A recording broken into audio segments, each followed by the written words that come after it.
everybody. Welcome to episode 13 of the Brownie Knits podcast. I'm your host, Gina, aka Brownie Knits, and this is Kennedy, aka Kiki. So, she's a little bit clingy to me today. My husband's traveling on business for a few days, and I always tell him and he says no, but she's always been a little bit more attached to him than she is to me. Our other dog was the opposite, so I guess it was fair while it lasted. But yeah, so she's a little bit clingy today. Usually when I podcast, she will sit outside the door and kind of look at the door and be trying to figure out who I'm talking to. So, but she doesn't like to be in the room. So today she's choosing that she'd rather be in here with me than in the rest of the house by herself. So she's a little bit clingy, but that's okay. All right, so in this episode, we're going to talk about block 4 of the Brownie Knits 2015 block blanket along. That's you can find the free patterns for those blocks each month in Ravelry and also on the BrownieKnits.com website. Our social hashtag for social media sites is BK Blanket Along, and even though this episode is coming out in April of 2015, you're welcome to join in the block blanket along at any point. So let's go ahead and get started. I'm going to put her down, see if she'll just sit on the floor for a while. Okay, so block 4 is one that I really enjoyed knitting, and I really like the finished look of it. April, where I live, is very much taking us into springtime, and typically we'll have flowers in bloom by now, although our weather's been really up and down and kind of manic. So the tulips are just starting now to pop up out of the ground, but soon we will have tulips and daffodils and butterflies. So you can kind of see where this block was inspired from, or inspired by. And it was indeed inspired by butterflies. So I took the butterfly stitch and calculated it out for our 12 by 12 or for our gauge. So if you're getting larger blocks, that's fine. It should still work out. I tell you how to make it deeper if you're going deeper than the 12. And these are really fun little motifs to make. So you see the wings of the butterfly are actually made by slipping stitches. So in the pattern, I'll tell you where to slip the stitches and how to slip them. So you'll move them from one needle to the next, and then you'll have your row where you're going to make your actual body of the butterfly. And to do that, you're going to be going in and with your needle, should have pulled the needle here. Grab this real quick. So with your needle, you'll be going into all of the wings, all of those slip stitch ladders that'll be sitting there. So you'll go in with your needle and get those all up on the needle so that you can then work the stitches all together as you're told in the pattern. So I explain in the pattern exactly how to, in which needle to insert, how to insert it into the work, and what to do to get the body of the butterfly. But if you have any questions, please feel free to hop over to the Brownie Knits Ravelry group. Give me a shout out and let me know what your question is, and I'll answer you. If you're kind of shy, you can always PM me in Ravelry or email me at brownieknits@yahoo.com. I post my videos on YouTube on the Brownie Knits, all one word, YouTube channel. I have comments marked as approval, so if you type in a comment and you don't see it publish right away, it's because I have it marked for me to approve it before it goes live to everybody. So you can also ask questions there, and then when I get to those, I can publish them and answer your question. So anyway, I thought it was a really, really cute block. You do start out with your garter at the bottom like normal, and then we do a little bit of adjustment for stitch count and have a couple rows here where it's just stockinette to give us some breathing room before our butterflies start. And then we do our butterfly panels, and you just keep repeating that, those number of rows up. You do have your garter stitches on each edge for your border, and then after you end your butterflies, you have a little bit of breathing room here again before you go into your garter stitch, and on the first row of your border you'll decrease or increase, I think it's decrease in this instance, back down to the 52 stitches before you work your top border and bind off. Now, a couple notes about this stitch. Really, I guess it's just one note, but it acts a lot like a cable would in the sense that it draws your work in and down. So it compresses your work, so you need a few more rows to get the depth that you want, and you can really stretch it out more than, like when you're working it, it'll look like kind of crumpled up. But when you block it, you can stretch that all out, get those nice butterflies to pop.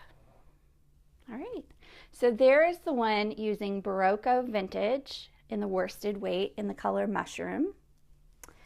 And then my second one, I used, honestly, I think this might be, I think this is actually Cascade 220.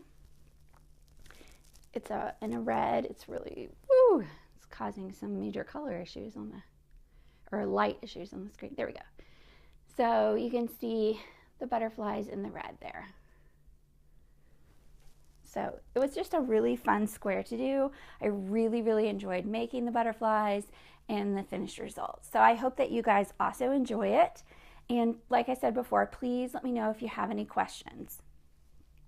All right, so that's it for the block blanket along discussion. Like I said, if you want to join in, it's on the Brownie Knits Ravelry group. And we've had so many people joining our group lately, and that makes me so happy. Feel free to go into the introductions thread and introduce yourself, or go into any of the other threads and chatter along and say hi. So welcome to everybody that is new, and thank you everybody who has been watching the podcast or reading the blog or following along in the group. I really love the little community that we have. So when I wasn't working on designs, since I taught to you guys last time, we've been watching a lot of basketball because we had the tourney going on, and I mentioned last time that we fill out brackets, with the most important bracket being the one that is just between Patrick and I.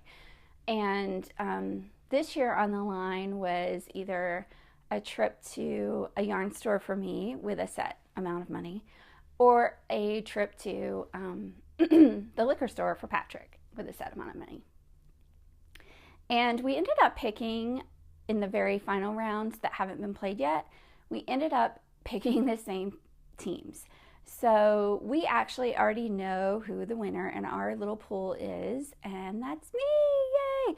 Last night's game between Duke and Gonzaga was the deciding factor. So I'm sure my little brother, who's not so little, but I'm sure he would be happy to know that I picked Duke to win that game, even though I'm not a Duke fan.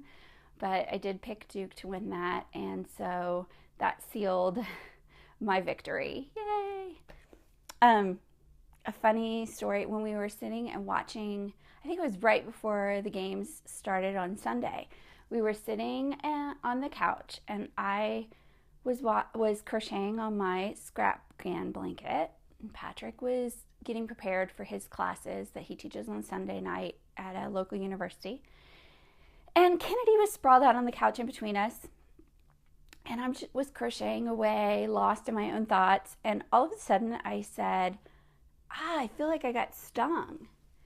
And I lifted my arm, and I looked over at my husband, and he had this sheer look of terror come across his face, and he couldn't get out the words of what was happening, and all I could see was this look of horror on his face, and he wasn't telling me what it was, and I was feeling more pain now, and so I just flung whatever, I just hit my arm and flung whatever was off of me, because I really had no idea if it was an ant or a rodent. I had no idea at that point.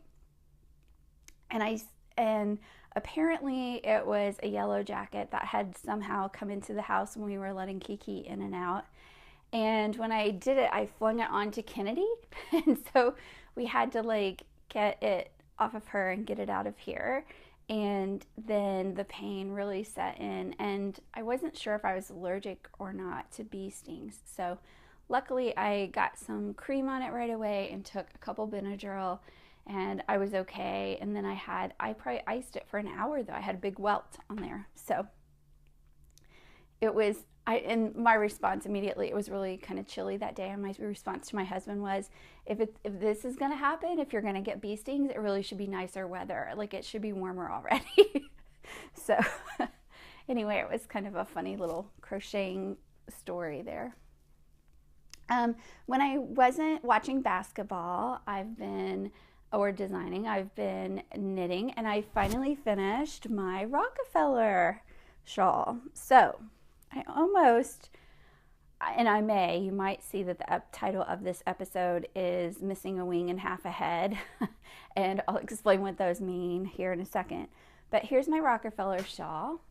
Stand up so you can see it. And it turned out really lovely.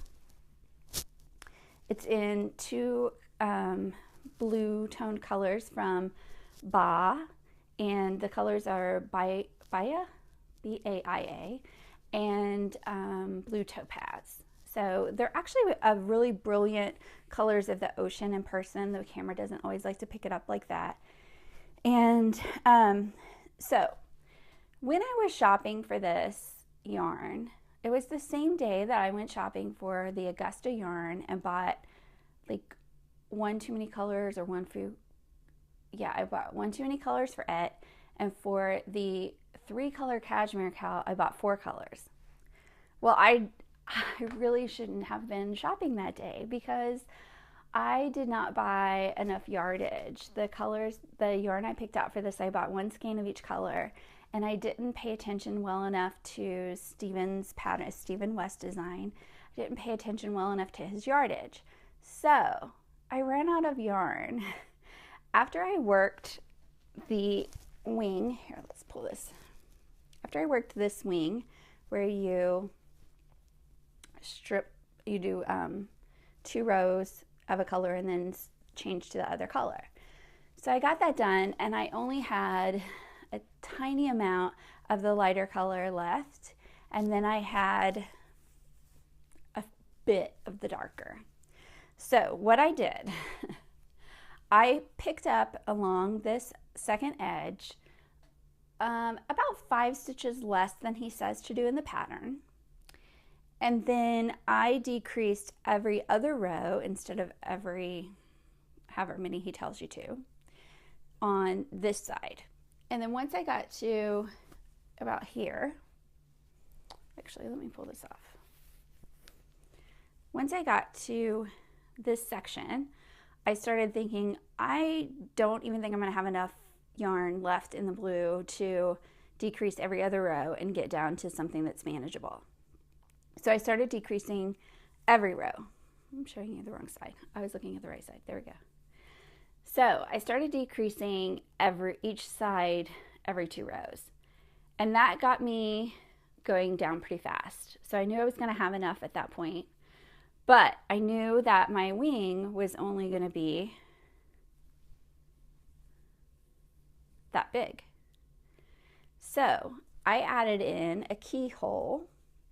So I bound off, I think 4 or 5 stitches in the middle of the row, and then knit across. And then when I came back to it on the return row, I think that's how I did it. I did an E-wrap cast on. I might have done it all in one row, bound off and then E-wrap casted back on the same number of stitches. And I continued down until I didn't have any more of the dark blue. And then I used a little bit of the lighter blue to do the tip. And this is really funny. I think, oh, that's why.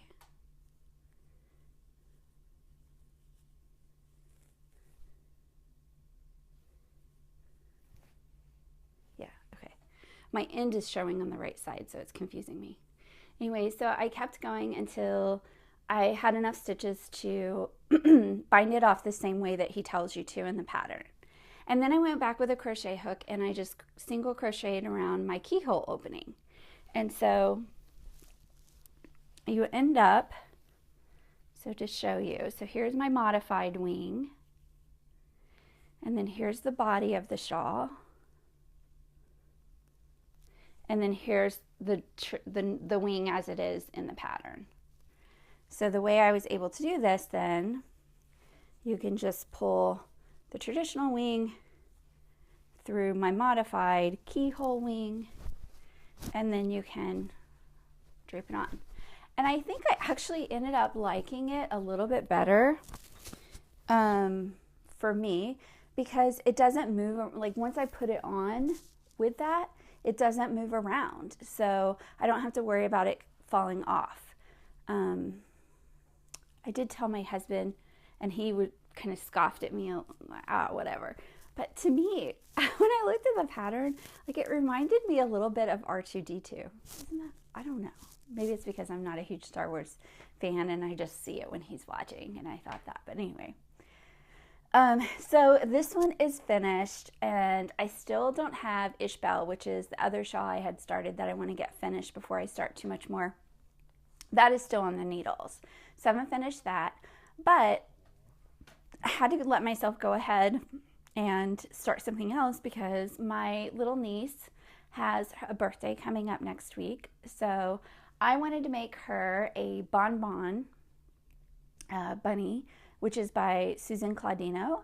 And so I pulled out, it takes one skein of worsted, 110 yards, and I pulled out a skein of Jojoland Rhythm in the color Lilac Bloom from my stash that I've had in there forever, and made a bonbon.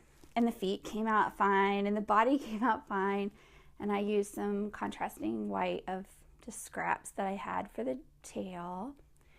And I got the arms done, and I got the ears done, and then I started the head, and I got halfway up the head, and I ran out of yarn. And I have a couple theories about what happened, because I know a lot of people are making this and aren't having yarn yardage issues, so I don't believe it's the pattern. One theory I had was maybe I knitted it tighter. But I don't really think so, because it's just, she wanted you to just use 2 sizes smaller of a needle than what the label called for, so that you get like a fabric where you can't see the stuffing through. So that's about where that is. What I think is far more likely, I think that along the years, because that ball of yarn had been in my stash for so long, that some yards got stolen from it, or it was manufactured shortage, with a shortage of yardage on it. So I thought, what am I going to do? Because I also wanted something, you know, I want to make some projects just using my stash yarn and get a little that down this year. So I thought, well, I have about this much left. I put it on a tapestry needle, and I pulled it through the entire number of stitches that I had on my needle for the head at that point, and just cinched it. So it's really, really drawn in. And then because I hadn't gotten to the row where you attach the ears yet, I just used the tail, the ending tails, to just seam the ears on. So my husband named the Bonbon Rocket, so we'll see what my niece names it once she gets it for her birthday. So he will be going off in the mail shortly to her for her birthday. So those are my finished knitted items, the Rockefeller and Bonbon. But I also had an art class since I saw you guys last time, or talked to you last time. And in addition to the work from that class, which I'll show in a second, all of my favorite works of watercolor art that I've done in class all have a spring theme. All my favorite ones have spring as a theme. And so I pulled out our spring decorations for the mantle and one of the walls, and realized that they were all watercolors. So I showed you guys a flower one last time that I had done that I really like and put out about this time around of the year. But this one I really like as well. This is a bunny, and isn't he adorable? I just thought it turned out really well. Again, it's the technique of using the fur lines are actually pin, and I really just love that technique. But the rest of it is all painted except for the pin lines around the flowers. The rest of it's all done with watercolors. And I was just really pleased with how this one turned out. One, that you could tell it looked like a bunny. I did one that was supposed to be a raccoon, and honestly, it was absolutely terrible. But the bunny actually looks like a bunny. I love the little white that was put in his eye, and I love the shading too, how that turned out on his fur. So there's my bunny who comes out for Easter each spring. And then this was what we just did in class last month.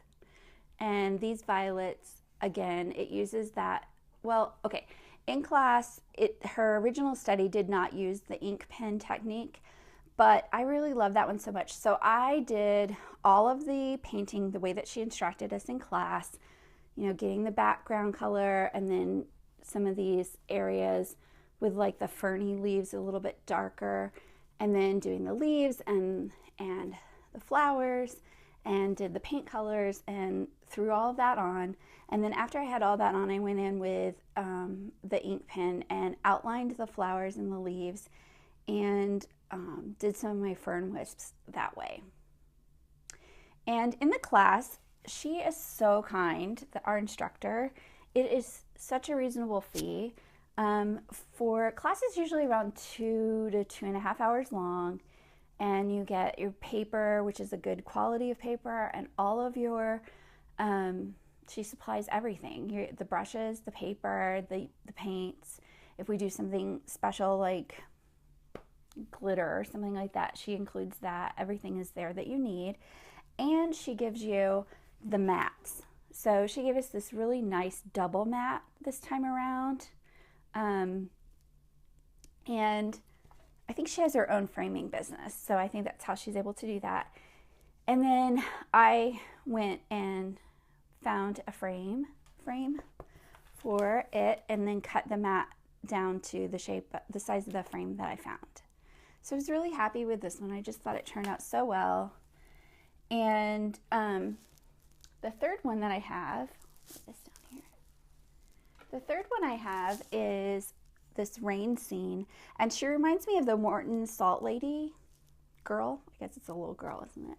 So she's out in the rain with her umbrella, and she has on a little headscarf.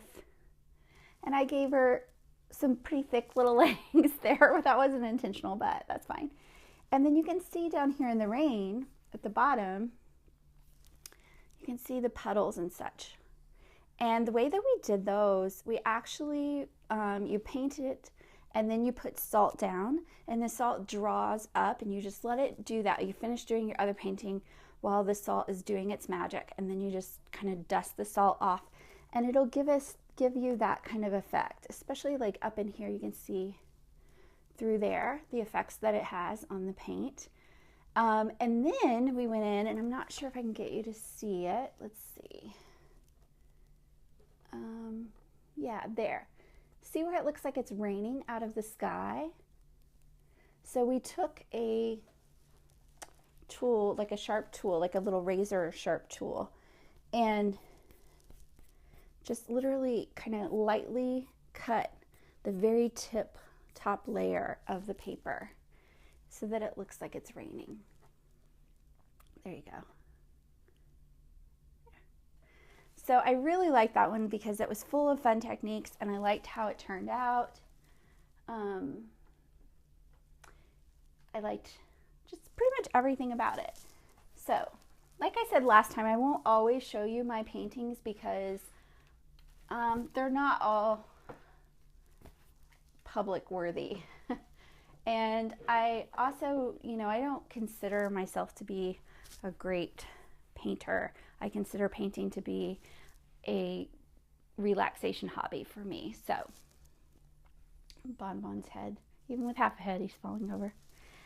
Anyway, so and then when I wasn't doing all of those things, me, if you've been watching the podcast from the beginning, you know I'm not a sewer. I have a sewing machine. I've tried to learn how to sew so many times over the years. And this time I was motivated to make some project bags. And I found a video on YouTube, and then it has a link to a free PDF pattern. And I'll put the YouTube link in the show notes and along this video as I'm speaking now. And I don't know, something just clicked. I was totally hooked on it. I'm totally able to do it this time. And I conquered my fear of putting in a zipper. I was absolutely floored. So let's see. The very first one I made, oh, my project's falling out of it. So the very first one I made, it's actually a cosmetic size bag that the pattern is for. And I had a fat quarter of this fabric, and so I cut it and did this little baggie. Put in the zipper. Now, it had some issues. It had a lot of issues under here. So I made this little tab and sewed the tab on to cover the issues. But other than that, it turned out really well. And I have my little lining canvas fabric. So I had all this fabric in my fabric stash from the previous times where I was determined that I was going to learn how to sew, and it just never took. So I decided that I was going to use up a lot of that. So I had this fabric, and I took the pattern. So it originally was this size, and I took the pattern and I blew it up on my copy machine to 135%. And I figured at 135% it would give me the size I needed for a 12-inch zipper. The other one uses a 9-inch zipper. And this one turned out even better and didn't have any issues on the edges like the other one did. So I definitely got a little better as I went. It's pretty deep. This one is a really good size for shawl projects, probably even sweaters for a while. Larger projects, just kind of the typical projects that I do. This is really a good size for that. The smaller bags are a really good size for, well, for instance, right now it has this little headband that I'm making. So it has my needles and 2 skeins of yarn, enough to do probably 5 of these headbands are in there. It's just got like leftover sock yarn. But I'm making this little headband, and it's a little bow headband. It's going to look like that. And this is a pattern booklet that's available. You can either buy each pattern individually, or you can buy them as an ebook in Ravelry by Jenise Reid. And this one's called the Little Bow Headband. So I love to wear headbands, so I thought I'd make some knitted ones for myself. So anyway, that's the size of the small one, the small bag. Put that away. And then I told myself that I wasn't going to buy any fabric. I was going to use up the fabric I had. And for the most part, I've been doing well about that. But when I went to shop for zippers, I did see a fabric that called to me that I just had to get a little bit of. But I kept myself under control. I didn't buy 10 different fabrics. I bought one fabric. And it is this fun owl fabric. Isn't that adorable? And I got enough of it to make a small bag for myself and a large bag. And I still have enough to make one more small bag that I'm going to do up for somebody. And they're just adorable. And these came out really, really well. I figured out how I wanted to do, like I like the little tucked corners around the zipper. So I figured out how to do that. And it just, yeah, the bottoms came out perfect. Like it just did really well. And I used a red canvas fabric that I had in my stash. And I even did up a little pocket on the inside of this one. So that works really, really well. And on this one, I don't know if you guys, I love this little puppy snip I have. So I added the puppy snip as the zipper pull, and I've been using this one as my notions bag. So it's got all my tape measure and everything in there. So that was really fun. So I've really enjoyed making those, and I cut up fabric the other day for probably like 12 bags. So those pieces are all cut up because I find that takes quite a while to, because I did interfacing in them as well. So, you know, you're cutting out 6 and sometimes 8 pieces to do, you know, if you're going to do interfacing on the inside as well. So, which I only did that with the red fabric because it wasn't as thick of a canvas and I wanted something definitely sturdy and cushy. So anyway, so I have all those cut out. So I think I'll be sewing some after I get the podcast edited and all ready, and in between doing some other work. I think I'll be sewing up some more bags. And I'm going to make a big bag as part of our May podcast giveaway. I opened up a thread called Ask the Podcaster in our Brownie Knits Ravelry group. And if you ask a question in there, I will answer it in the podcast. And I'm going to answer 2 questions a week or an episode until I have gone through all the questions. But when you ask a question in there, it registers you for our mid-May 2015 podcast giveaway. And that giveaway is going to be a full project. So you'll get a project bag that is made by me. You'll get the PDF of the Adrift pattern shawl from Christina Wall of A Knitter's Life. And you'll have yarn in there in a navy and a white or cream to make the shawl. So it's a really nice giveaway, and I hope that you go up there and post a question for me.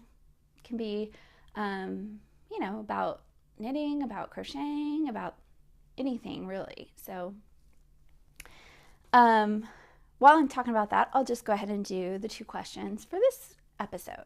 So the first one is, let me grab my notes here. Anne, who is Anne Patalexa in Ravelry, asks, what got you into knitting and why did you keep at it? So I learned how to crochet in 4-H when I was in 2nd grade, and then I didn't really crochet again until I got engaged, and I wanted to make something for each of my attendants in the bridal party.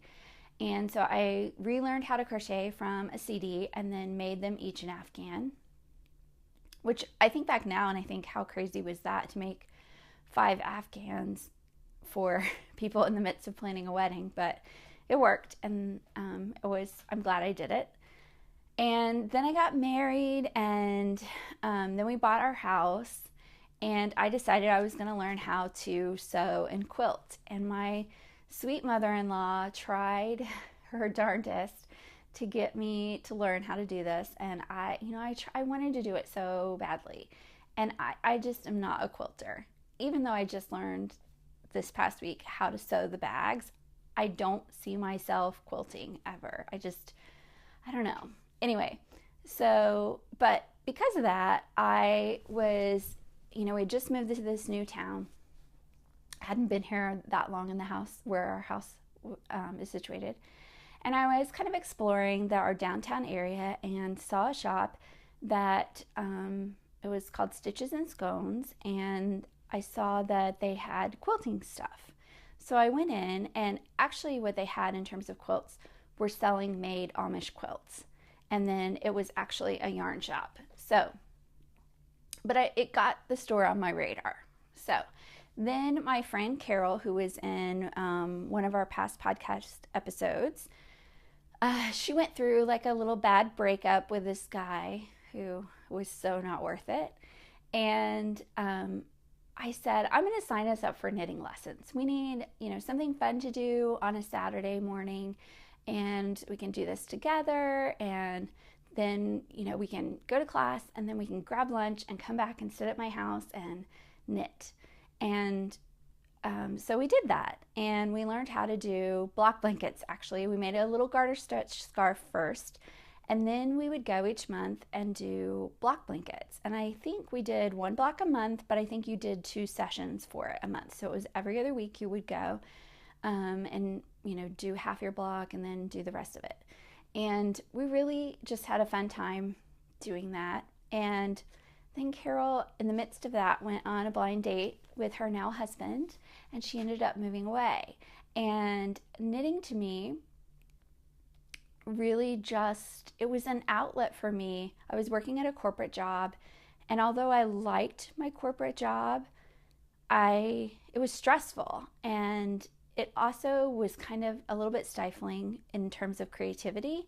I was a manager of quite a few people, and it was in publishing, and I managed, we did over 200 products a year from my team, and it was just a lot. It was really stressful. I would work really long hours, and I'd come home and I would be absolutely exhausted, and knitting just calmed me down. And then I started thinking, what if I did this? What if I did that? And so I started doing my own designs, and then I started working part-time at the shop. So I would work these really long hours in the corporate world, and then I would go work the sales floor on Thursday nights after work. I would go to the shop and work, and then on Saturdays I would teach in the morning and the afternoon. So I did that for a long time, and eventually got to the point where I just thought, why am I doing this? I started getting really sick, and now I know why, but at the time I didn't know if it was just stress-induced or not. But I started getting really sick, and I just wasn't all that happy anymore, and I just kept thinking, I want to knit, I want to crochet. And so I decided to go part-time in publishing, and I did that for a few years, and upped how much I worked at the store and how much I designed and taught. And then eventually just left that job completely, and now I work on Brownie Knits full time.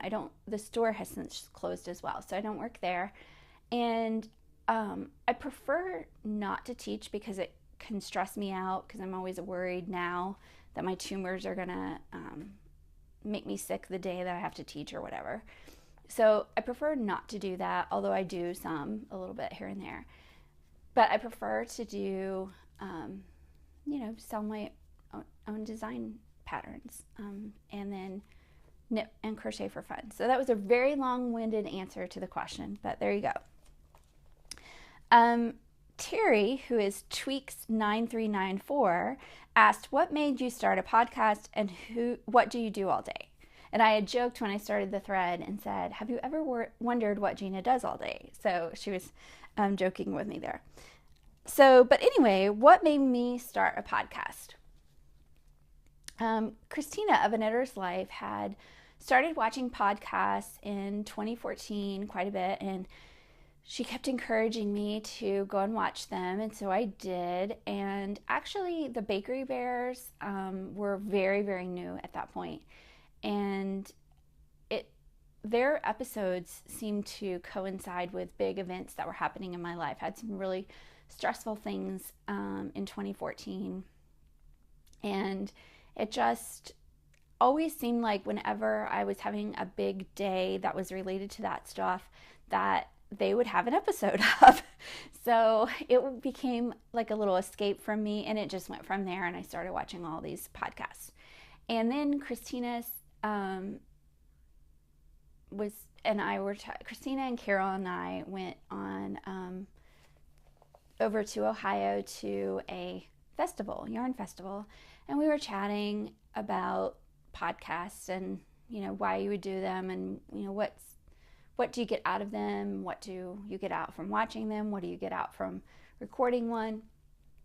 And I decided that I had always wanted to design a block blanket. And I thought a podcast would be a great way to have that interaction with a community, because we don't have a local yarn shop that's really close to me right now. So I thought it would be fun to release it to a larger community and get to know people and just share a little bit. And it's also, when you are somebody who works from your home all the time, you really do crave that social interaction. And this is a great way for me to get podcasting is a great way to have that social interaction. So I started it as a way to support the block blanket, and then I'm sure that even after the block blanket's done that I'll continue podcasting, because I just have gotten so much from all of you who watch it. And it also feeds my other ideas, design ideas, and so there are some things in the works that will go beyond just the podcasting for the block blanket. And what do I do all day? I laughed at that question because I'm so spoiled. I don't have kids. We chose not to have kids, and I couldn't have them. So I don't, you know, a lot of people who are in my age group, a lot of their day is taken up by their children, as it should be if you're going to have children. And so I have a lot of luxury in terms of time. And I used to be somebody who I got up at 6, popped right out of bed, got ready, into work, worked a long day, came home, you know, had dinner, went to bed, did it all over again. Now that I don't have to be up right away, I'm not. Like, I can sleep. I have some trouble with insomnia. So sometimes I usually don't go to sleep until like midnight. And then, so 8 or 9 is when I kind of get up. And I know that sounds so luxurious, and I'm totally spoiled. But anyway, so I get up, and then I tend to like to answer email or do any paperwork for my business, anything like that I like to do in the morning. And then in the afternoons, I like to do tests. So if I have editing and stuff like that, I'll do that in the morning. And in the afternoons, I like to do test knitting or swatching for new designs and things like that. Or just, you know, if I don't have anything on my plate that needs to be done, then I'll just do knitting or crocheting for fun. But for the most part, when I have work to do, I try to have my work be in the hours from 8 to 5. And that way I find that otherwise, if I'm only working on what I call obligation knitting, then I start to like resent it. And I don't want that to ever be the case. So if I keep my obligation knitting and crocheting to 8 to 5, then I get to reward myself after 5 p.m. with fun projects that are things I make from other people's patterns. So that's kind of how I go about my day. But it's also got a lot of freedom in it. If I don't feel like working someday, I don't. And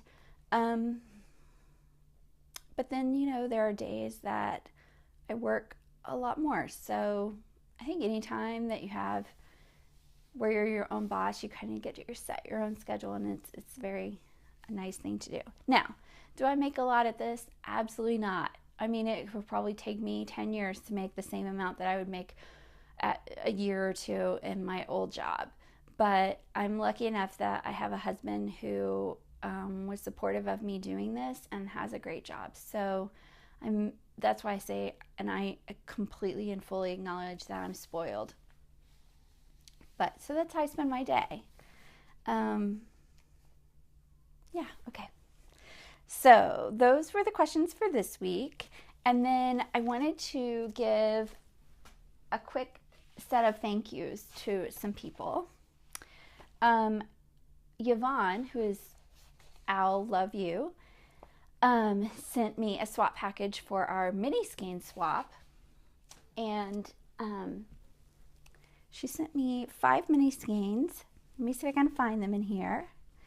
So my blanket has been continuing to grow, and the ones that she sent me are these 5. So starting with the green and going over to this orange one. And I love this rainbowy one right here. So cute. So, and then, and she sent me other items in the swap package that were adorable and are already in use. And then I also let's see if I can find them in here. Here we go. I also received I did a Notions pouch swap through the Holland Handmade company's group. And from the Giddy Crafter, I got these 2 skeins, mini skeins, and they're thicker than sock weight, I believe, but they worked, and they're squishy. So it's this one, which I just think is really pretty, all the different colors, and this little blue one.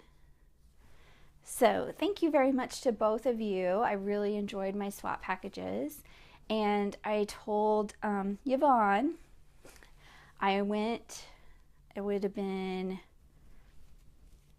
a week and a half ago, to the post office, and I mailed Yvonne's package along with another swap partner package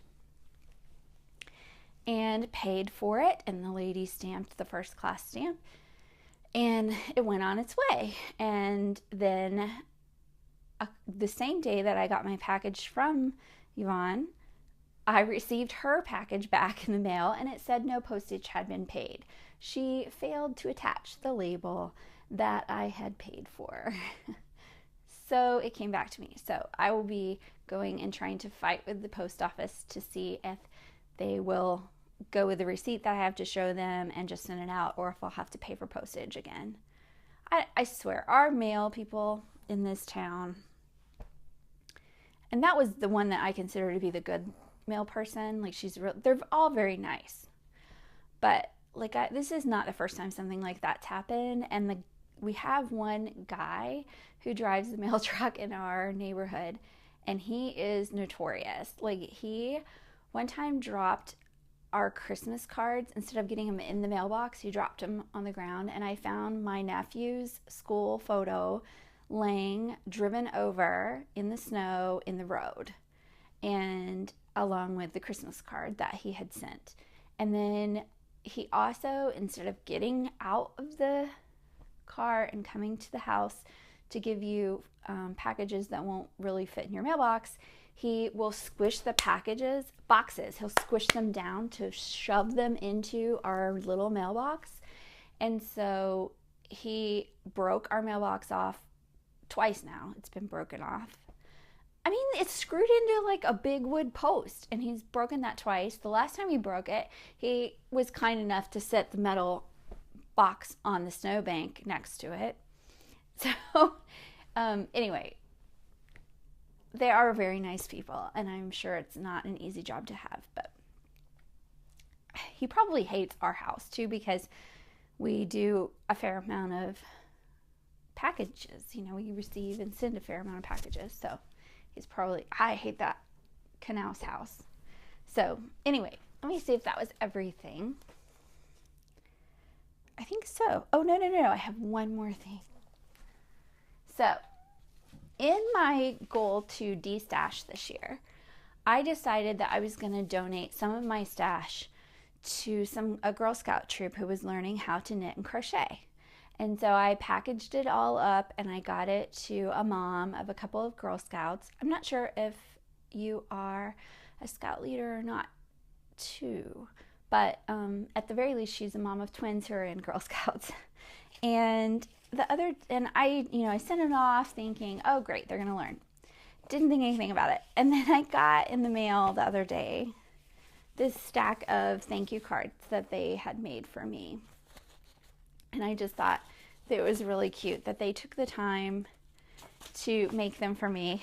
This one she even did a barcode on the back of the card, which I thought was adorable. And she says, I had lots of fun with the yarn you donated to us. I've been knitting and crocheting with the yarn you gave us, and my knitting is dark pink and my crocheting is yellow. And where's the one? There's a really funny one.